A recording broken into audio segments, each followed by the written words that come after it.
10 solo rap performances from the 90s. Not songs, not albums, solo moments where one MC stepped up, opened his mouth, and changed everything. You know the names, you heard the tracks, but here's what I want to talk about. The specific moment, the individual second when one person, one human being, delivered something so locked in, so technically perfect and emotionally true that it set a standard the entire genre is still chasing 30 years later. No squads, no features carrying the load, just one MC, one beat, and absolutely no safety net. Some of these you'll agree with immediately. Halfway, now you may see some chillin' dead off in the pathway. Just them poor babies walking. Some are gonna make you debate me in the comments for a week, but every single one of them, undeniable. We're starting at number 10. Number 10, Busta Rhymes, Scenario, A Tribe Called Quest, 1991. Nobody knew Busta Rhymes was going to do that. Not A Tribe Called Quest, not the audience, not even Busta. It's 1991. The Low End Theory dropped September 24th. One of the greatest hip-hop albums ever made, top to bottom. Q-Tip is producing at a level nobody else could touch. Phife Dawg is finally finding his voice in a major way. And then there's the last track, Scenario, a posse cut with leaders of the new school. Friendly competition between two groups who respected each other deeply. Here's what they didn't plan. Q-Tip ends his verse, passes the mic to Busta Rhymes, who is 19 years old, and what was supposed to be a fun album, Closer, became one of the most talked about verses in hip-hop history for decades. Rah rah like a dungeon dragon. You remember where you were when you heard that for the first time? If you were old enough to be listening to hip-hop in 1991, you remember exactly what that felt like in your chest. Pure energy, pure chaos, pure brilliance all at once. He wasn't rapping about anything deep. He was just showing you what fire looks like when it has nowhere to go but out. Here's the wild part. Busta was the last voice on a posse cut featuring established names on someone else's album, on someone else's single. He was the closing act with no headline credit. And by the time that verse was done with flip mode squad energy and those animalistic ad-libs, nobody remembered being there for anyone else. His solo career exploded. Leaders of the new school got a new level of attention. He became one of the biggest acts of the mid to late 90s, all from one borrowed verse, not his song, not his group's lead single. He walked in, took the mic, and walked out a different person than he'd been when he arrived. What I always come back to with this verse is the fearlessness, the commitment. A 19-year-old from East Flatbush, Brooklyn, not warming up, not easing, and coming out of the gate at full speed and refusing to slow down. Rolling Stone included the track in its list of the 100 greatest hip-hop songs of all time. The Low End Theory was selected for preservation in the Library of Congress National Recording Registry in 2022. And that closing verse is the reason Scenario isn't just a classic album track. It's a document of the exact second a career began. Busta Rhymes was already a legend in the building before the building opened to the public. He showed you what a solo sounds like when it doesn't ask for permission. Number 9, Jay-Z, Dead Presidents 2, Reasonable Doubt, 1996. Jay-Z recorded his debut single in 1996 on a label he funded out of his own pocket. No major cosign, no radio deal in place, no machine behind him, and he opened that single by sampling his closest competitor's voice. I forgive you weak acts, hustling just ain't you. Aside from the fast cars, Reasonable Doubt dropped June 25, 1996 through Rockefeller Records, a label Jay co-founded with Damon Dash and Kareem Burke out of a cheap office on John Street in Lower Manhattan. They pressed their own vinyl, pushed it in the streets themselves. The promotional budget was whatever they had in their pockets that week. But here's what makes Dead Presidents to a landmark. Jay sampled Nas' rap, "I'm out for dead presidents to represent me," from The World Is Yours off Illmatic, and used it as his hook. Produced by Ski Beats, who built the beat around Lonnie Liston Smith's A Garden of Peace, he took the most respected MC in New York at that moment and made his voice the backbone of his own introduction. That wasn't an accident, that was a statement, and then he rapped. Mafioso imagery, street intelligence, a flow that was conversational but ice cold underneath. I dabbled in crazy weight. Without rap, I was crazy straight. That one line. It's not a punchline, it's a biography compressed into 9 words, a man telling you exactly who he was before the music gave him another option. Nobody talks about this part. This was actually Jay's second version of that song. He had already recorded a full Dead Presidents over the same Ski Beats beat, decided the verses weren't good enough, scrapped the whole thing, and wrote new bars from scratch. The version that made the album sharper, tighter, more disciplined was the result of throwing away a complete record because it didn't meet his own standard. Reasonable Doubt debuted at number 23 on the Billboard 200. By commercial standards, it underperformed the hype, but every person who heard it, they knew the way you know something is different when you actually listen. And then the irony hit years later that Nas sample became the center of one of the most heated rivalries in rap history. Nas said on Stillmatic Freestyle that Jay was using his voice without permission. Jay replied on Takeover. Then in 2005 at Jay's I Declare War concert, they performed Dead Presidents together on the same stage, officially in the beef. The sample that lit the fuse became the song that marked the peace. But in 1996, none of that had happened yet. In 1996, it was just a verse, confident, cold, precisely built, from a man who had decided to do this right or not at all. Real talk. Only 9% of you watching this are actually subscribed. That hurts a little, not gonna lie. We spend hours digging through archives, fact-checking every detail, bringing these stories back to life because this music deserves to be remembered. And you're here because you care about that too. So if these videos mean something to you, if you've ever said, "Damn, I didn't know that," or felt something while watching, just hit subscribe. It's free, takes 2 seconds, and it tells YouTube to show this to more people who love this music like we do. Let's build this together. All right, back to the story. Number 8, Eminem, My Name Is, the Slim Shady LP, 1999. Before this record, a white rapper from Detroit had never broken through at this scale in hip-hop, period. That's not an opinion, that's just the history. The Slim Shady LP dropped February 22nd, 1999 on Aftermath/Interscope.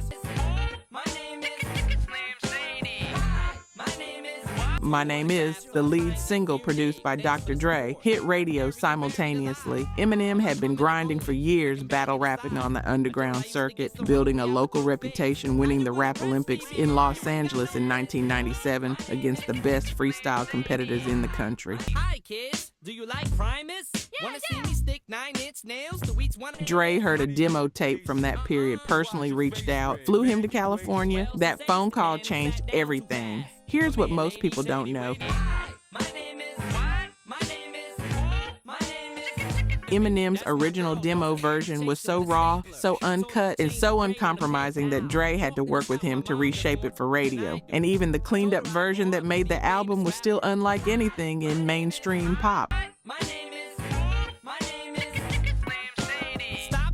They snuck something genuinely dangerous into heavy rotation and called it entertainment. The establishment didn't fully realize what had walked through the door until the door was already closed behind it. The technical achievement here gets dismissed because of the shock content. Got ticked off and ripped Pamela Lee's lips off, kissed him and said, I ain't no silicone. Strip all of that out, set it aside entirely, and just listen to what he's doing with rhythm and syllable. Internal rhymes stacked on internal rhymes. Tempo shifts that most rappers can't sustain for a full verse. A delivery that balances comedic timing with genuine precision. The chaos was a costume. The architecture underneath was immaculate. My Name Is peaked at number 36 on the Billboard Hot 100 and won the Grammy for Best Rap Solo Performance in 2000. But those numbers don't capture what actually happened. Wanna copy me and do exactly like I did? The record created a mainstream entry point for people who had never engaged with hip-hop before. Kids from places where the genre had felt like somebody else's world suddenly had an artist whose context they recognized and whose skill they couldn't deny. Strip club, had my jacket zipped up, served the bartender, and walked out with a tip cup. The Slim Shady LP debuted at number 2 on the Billboard 200 and sold over 1 million copies in its first month. Eminem went from regional underground battle rapper to globally recognizable in a single cycle. I ain't had a woman in years. My palms are too hairy to hide. Whoops. Clothes ripped like the... In 2002, André 3000 was cited by Eminem himself in Till I Collapse as one of the greatest to ever do it. That's not a small endorsement. Supposed to be this soft. I'm about to pass out and crash and fall in the grass faster than a fat... One verse, one record, one introduction. The culture argued about him from the moment he arrived, and it's still arguing. That's its own kind of legacy. 99% of my life I was lied to. I just found out. Number 7, Big Pun, Twinz, Deep Cover 98, Capital Punishment, 1998. There is one line in this verse that people have been studying for almost 30 years. Not for what it means, for how it was done. Christopher Lee, Rios, Big Pun. Big Punisher dropped Capital Punishment on April 28, 1998 through Loud Records and Terror Squad Productions. Born in the South Bronx, Puerto Rican, discovered by Fat Joe in 1995. Capital Punishment became the first solo rap album by a Latino artist to go platinum in the United States. It peaked at number 5 on the Billboard 200 and number 1 on the hip-hop charts. Nominated for Best Rap Album at the 1999 Grammys, losing to Jay-Z's Volume 2, Hard Knock Life. The record was everywhere. Twinz features Pun and Fat Joe rapping over a sampled remake of Dr. Dre's 1992 Deep Cover beat. And then Pun delivers this, dead in the middle of Little Italy. Little did we know that we riddled 2 middlemen who didn't do diddly. You stop.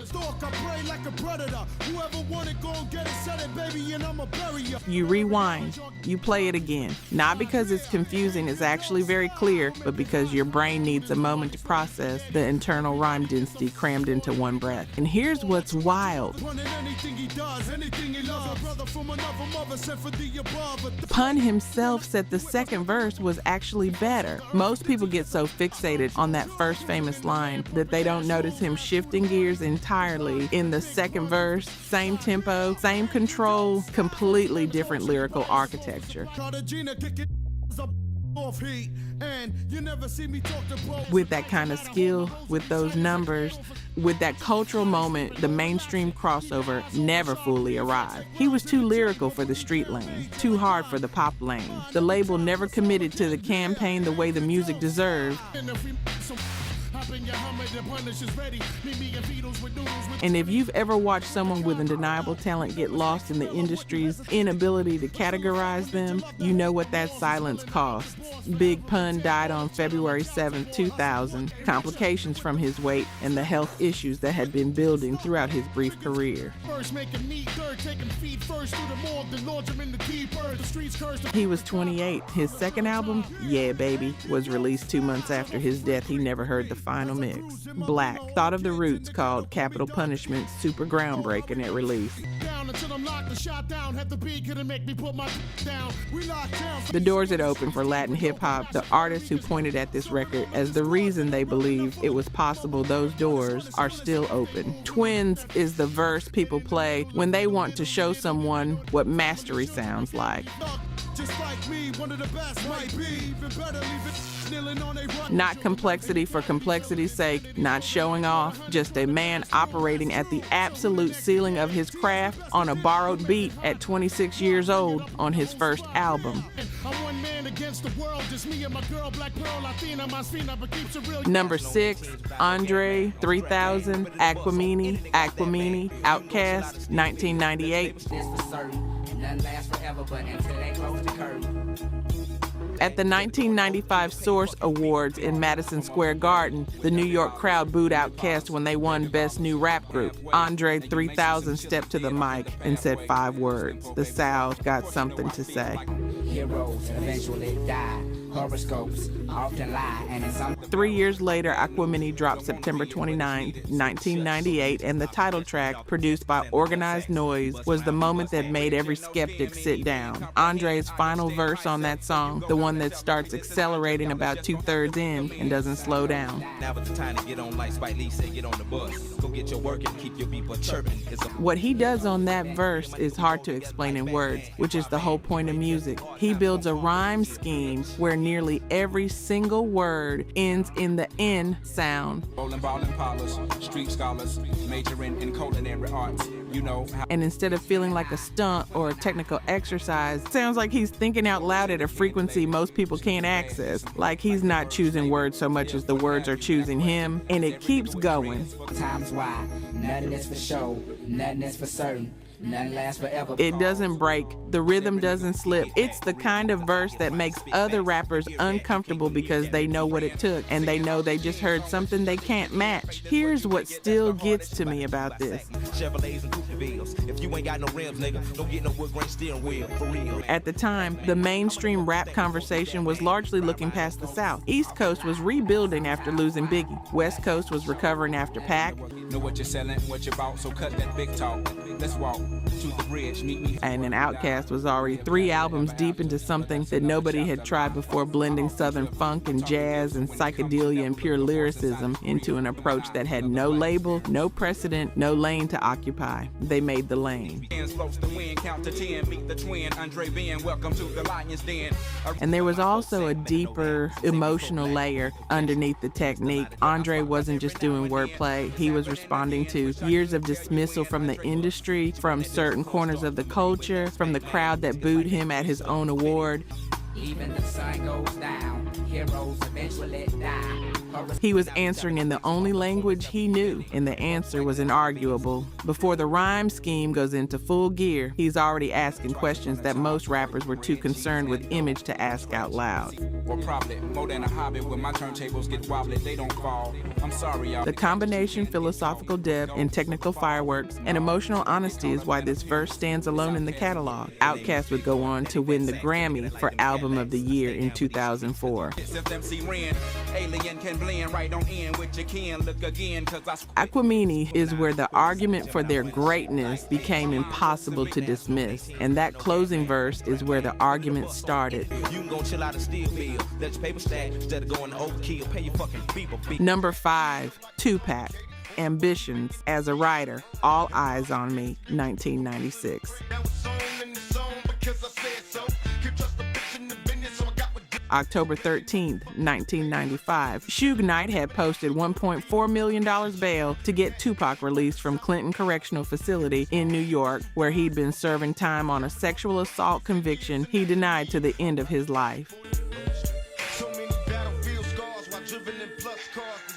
The The deal was clear. He was now a death row artist, 3 albums owed, and the clock started that same night. Within 45 minutes of arriving at Can-Am Recorders in the San Fernando Valley, Tupac had laid down the opening verse of Ambitionz as a Rider, produced by Daz Dillinger.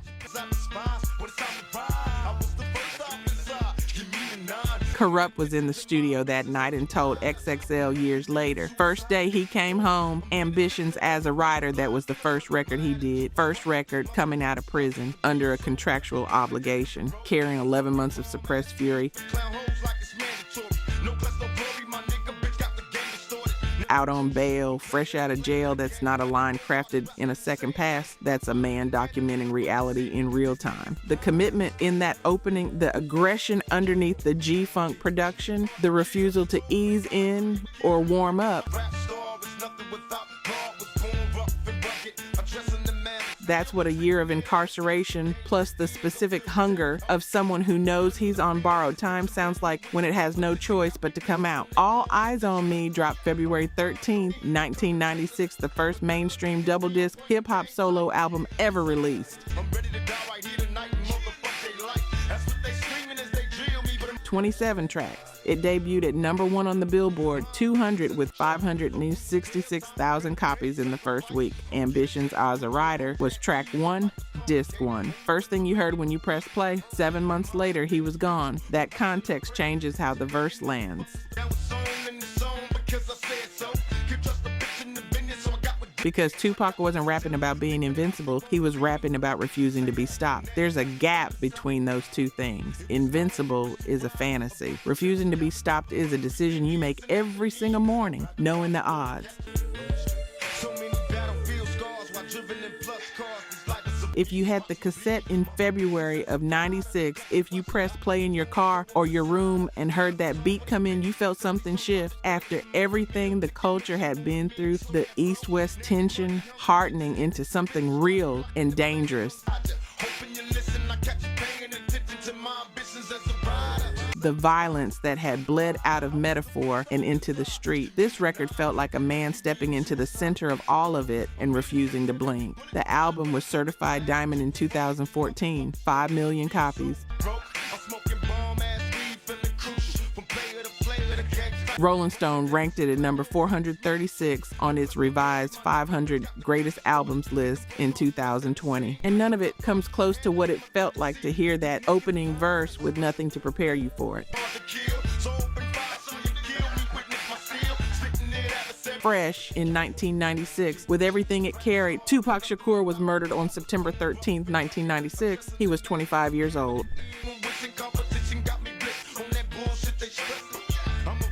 Number 4, Rakim, Know the Ledge, Juice soundtrack, 1992.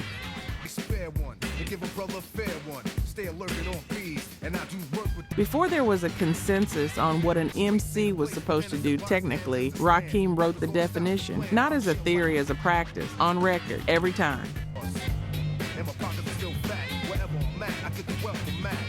Juice, Know the Ledge, was created as the theme for Ernest R. Dickerson's 1992 film Juice, a story about 4 young men from Harlem being pulled toward violence and the impossible choices that come from living too close to the edge.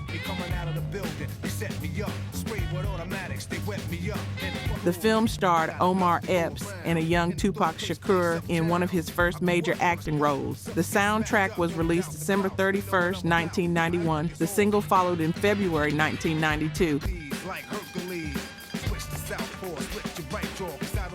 It later appeared on Eric B. and Rakim's 4th and final album, Don't Sweat the Technique, released June 23rd, 1992, one of their last recordings together before the duo split later that year. Rakim built the verse as a first-person narrative, a street figure standing at the edge of a life that could go either direction, weighing the cost of the choices he's already made. The beat, produced by Eric B. and sampled from jazz musician Nat Adderley's Rise, Sally Rise. carries a bass line so heavy and deliberate it sounds like fate itself walking slowly towards you, and over it, Rakim raps with the controlled precision of someone who is never not in total command. Here's what the casual listener misses. The verse has a complete dramatic arc, beginning, complication, reckoning. The narrator is teetering not just physically, but morally. And Rakim uses the craft of the performance to show you that teetering, not just describe it. The delivery is the story.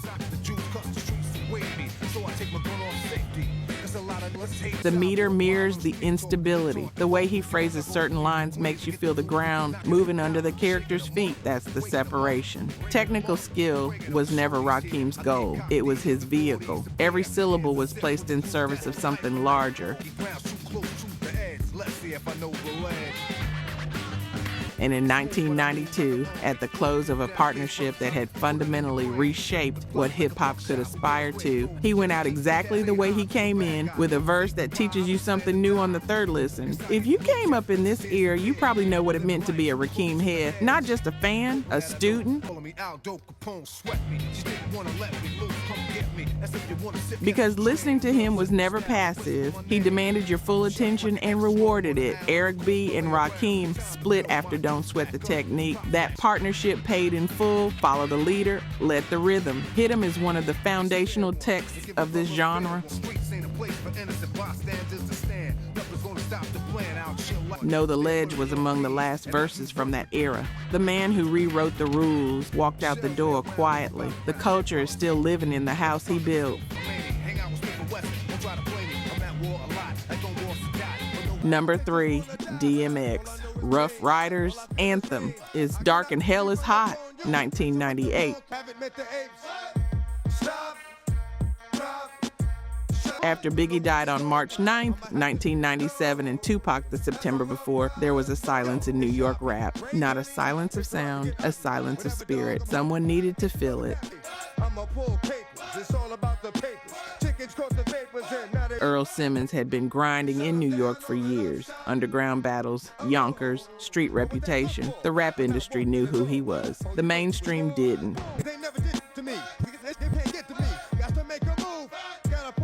That changed in 1998 when It's Dark and Hell is Hot dropped on Rough Riders / Def Jam and debuted at #1 on the Billboard 200 in its first week. DMX then became the first rapper to have 2 debut studio albums, both charted #1 in the same calendar year. Mind your business, lady. Nosy people get it too. When you see me spit at you, you know I'm trying to get. Rough Riders' Anthem, produced by Swizz Beatz, is the record people reach for when they want to explain what DMX was. And it's not because the verse is lyrically complicated. What it is, and this is what made it completely unavoidable, is one of the most viscerally committed vocal performances in the genre's history. When DMX rapped, you felt it in your chest, not figuratively, in your actual chest, the bark. If you were anywhere near a car with a system in 1998, you know exactly the specific frequency I'm describing. Here's the thing about that energy. It wasn't manufactured in the studio. DMX came up on the battle circuit, which means his performance style was forged in front of people who were right there watching his face and deciding in real time whether they believed him. That's different from recording in a booth with headphones on. That's frontline presence, and it translated directly to record. You can feel the audience through the speakers even when you're alone. He wasn't performing aggression. He was aggression that had been turned into sound. And if you've ever been around someone who is genuinely, completely present in what they're doing, no performance, no gap between the person and the art, you know, the quality I'm describing, it's rare. It's also unmistakable. Leave a dog alone. Let a dog roam and he'll find his way home. The industry's ability to sustain something that raw, that unpolished, that real, that's where it gets complicated, because the talent was never in question, not for 1 second. And whether the career got the sustained critical recognition it deserved is a conversation that has a clear answer if you're honest about it. All I know is pain. All I feel is rain. I cannot Earl Simmons had a difficult life that he rapped about as openly as any artist has ever rapped about their own struggles, addiction, faith, the gap between who you are and who you're trying to become. He passed away in April 2021. He was 50 years old. But in 1998, on this record, he was exactly who he was supposed to be in exactly the moment the culture needed him. Pure, uncompromised, present. Number 2, Nas, N.W.A. State of Mind, Illmatic, 1994. Illmatic dropped April 19th, 1994 on Columbia Records. Nas was 20 years old. N.W.A. State of Mind was produced by DJ Premier, who built the beat around a piano loop sample from jazz musician Joe Chambers' Mind Rain, a bass element from Donald Byrd's Flight Time, and scratch vocal samples from Eric B. and Rakim's Mahogany for the hook. Premier had been a fan before Nas walked into the booth. He'd heard live at the barbecue in halftime and told Complex later that he wanted to create something on that same level. When Nas stepped to the mic that session at D&D recording in Manhattan, he wasn't fully ready. He mumbled to himself. Premier banged on the vocal booth window, yelling that tape was rolling. You hear Nas say, "I don't know how to start this shit," and then he steps in and delivers the entire first verse in one take. Premier said everyone in the studio froze when it was done. That unrehearsed stumble stayed on the record, and somehow, in context, it makes Illmatic only sold 59,000 copies in its first week, peaked at number 12 on the Billboard 200. Commercially, it underperformed the anticipation around it. The label expected more, but The Source gave it a perfect 5-mic rating. Rolling Stone has it ranked at number 44 on its list of the 500 greatest albums of all time. By 2024, it had sold over 2 million copies and was inducted into the Library of Congress National Recording Registry. The culture graded it correctly. The first week numbers got it wrong. He dropped out of school in the 8th grade. He was 20 years old, and he walked into that studio and painted a portrait of New York City in 1994 that now appears in the Norton Anthology of African American Literature alongside poetry and prose from Langston Hughes and James Baldwin. Kendrick Lamar told BET that Illmatic influenced his approach to writing. Common said hearing an early version of Illmatic made him go back and improve his own nearly finished album, Resurrection.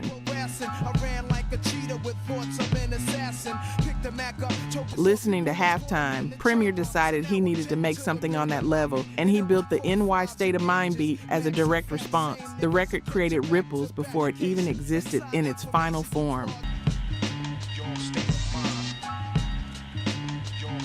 DJ Premier later described it simply, after the take, everyone in the studio reacted with disbelief because it was so unexpected. He wasn't ready, and it was perfect. N.W.A. State of Mind didn't just set a bar for great solo performances. It said, if you step to a microphone, this is what you owe the listener. This is the level of truth the form demands.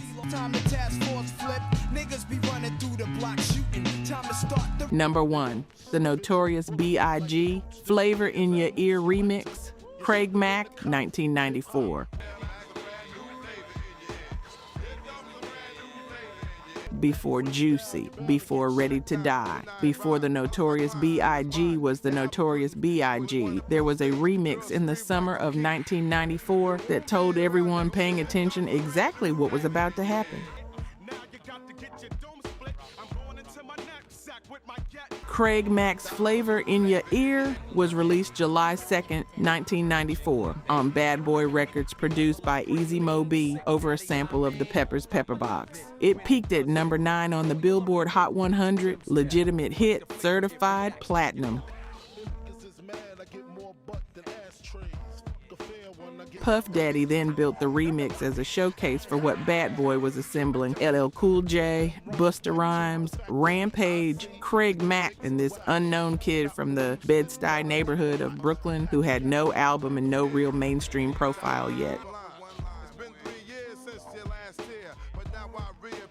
Biggie went first on that remix, The Pressure Spot, set the tone for everyone who follows, with nobody's energy to bounce off of. He stepped up against LL Cool J, a certified legend in Busta Rhymes, who had just launched himself into stardom off Scenario. And he didn't just hold his own. He separated himself completely.